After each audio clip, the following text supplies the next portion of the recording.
And then I shot my mom. And then She's still sleeping. I waited for a little bit, and I think she went back to sleep. You were a stone cold killer. This is Nicholas Wagoner Browning, a teen charged with 4 counts of first-degree murder a week before his 16th birthday. The police interviewed him one day after he killed his family in cold blood, and he showed absolutely no emotion. Anything else? Some food would be nice. Food is it? Soda would be great. Thank you. No problem. Eat. Make yourself feel a little better, okay? Thank you. Anything else? Need a head or anything? As seen in this video, he casually ordered food from Burger King during interrogation, even though he brutally murdered 4 people less than 24 hours ago. So what made this teenage boy commit such a heinous crime? Let's dive in and explore this case. In February of 2008, the news about the murder of the Browning family spread quickly among the residents of Cockeysville, a suburban community north of Baltimore, Maryland. Surely there have been break-ins in Cockeysville in the past, but a quadruple murder was unheard of. Everyone, including law enforcement, assumed that an intruder entered the house during the night and killed the family. But the real shock came after the police released the information that the eldest Browning kid and the sole survivor had confessed to the murders. John Browning was a successful lawyer at Royston, Muller, McLean, and Reed. His wife Tamara was a stay-at-home mom who enjoyed taking care of the household and her kids. Nicholas had 2 younger brothers, Gregory, who was 13, and 11-year-old Benjamin. On Saturday, February 2nd, 2008, Baltimore County Police Department received a call from a teen in Cockeysville who informed them that he had found his father's lifeless body in the family house on Powers Avenue. The officers at the scene found Nicholas Browning and 3 of his friends waiting on the lawn. Once inside the house, the police discovered John Browning on the couch downstairs. The man was covered in blood. Upstairs, they located Tamara, Gregory, and Benjamin Browning. All 3 were killed in their sleep. Officers noticed ransacked drawers that suggested this was a burglary gone wrong, but they believed there was more to the story. Since Nicholas was the only survivor of this crime, the investigators wanted to talk to him about the days leading to the murders. Perhaps he had seen something or someone suspicious in the neighborhood. Nicholas was brought in for an interview alongside his 3 friends. The police learned he went to his friend's house on the evening of February 1st. He played video games and watched movies with Ryan Fingles, Alexander Smith, and Taylor Tewksbury.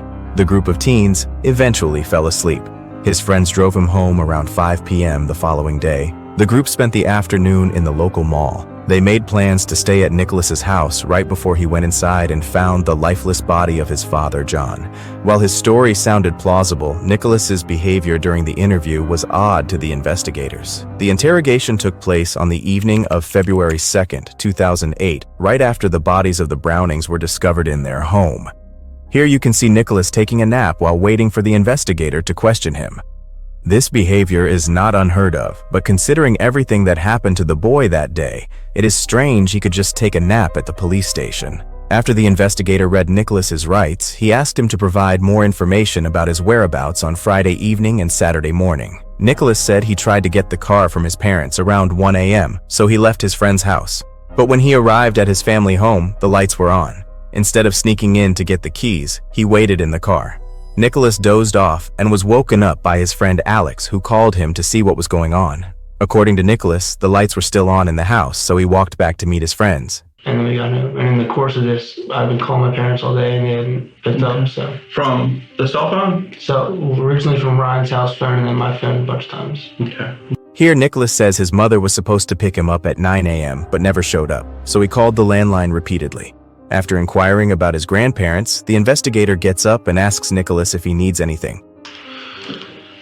Check our restaurant here. It's all we eat junk food here. Is that okay? It's fine. How about some drink? Soda would be great. As seen in the video, the teen casually asks for something to eat. Hoping Nicholas would feel more comfortable and open to the conversation, the investigator orders him what he wants. Nicholas's choice was a double bacon cheese with fries. This is unusual because most people are not interested in eating in similar situations. When the investigator returns to the interview room, he continues to chat with Nicholas about school and sports. The teen acts unbothered and even smiles, as seen in the video. Nicholas's friends went home with their parents right before midnight. It was clear they weren't involved in the murders and only tried to help out Nicholas by providing an alibi for him, not realizing he was the murderer. However, the investigator sensed that in time. After eating his meal, the teen was introduced to another detective. He learns that the police believe he is lying. Likely, the other investigator was there to ask more direct questions and create a good cop-bad cop dynamic. Okay. But everybody's saying that he was ticked off. What was he mad about? He wasn't mad. Is there a reason they would say that? What? Is there a reason that they would say something like that?